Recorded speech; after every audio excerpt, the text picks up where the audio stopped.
Hello and welcome to our third video of the tower as we're working here in Bron. As you can see, what we have on the building now is the insulation, which is 100mm thick. This insulation is held on with these pins here. Two goes into each one first of all. That actually gets them to hold on to the building. Then what we do is we come over the top with a thin slurry of render. Into that gets pressed this pink mesh. That then acts as a binder for everything to tie the whole lot together. Once that sets off and gets solid, we then go back over it again with extra pins which fix everything and hold the mesh straight against it, fixed to the substrate of the building. That means with all the wind and suction that comes around it at this height, nothing can pull off and fall down then. And then we should have a nice solid building, nice and warm and environmentally friendly as well.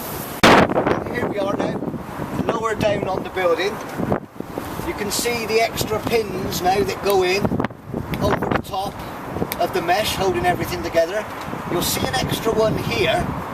That one is actually a fire pin. It's made from stainless steel, and the idea being that if there was ever a problem, that will keep everything held in place so firemen are protected, nothing can fall on them, and the building still stays there with the insulation and everything.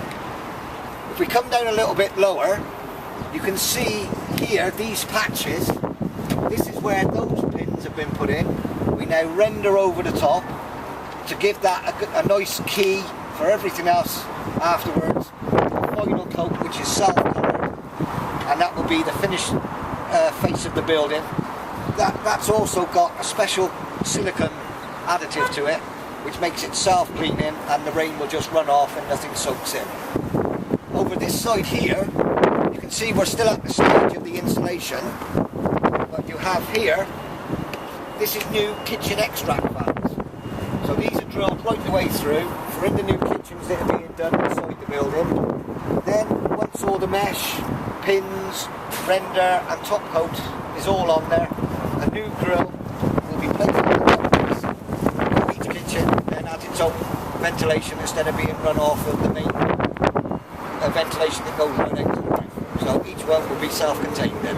The windows, as you can see, because there's obviously an opening for the windows, you see this extra bit of mesh here, that gives some reinforcement around the window.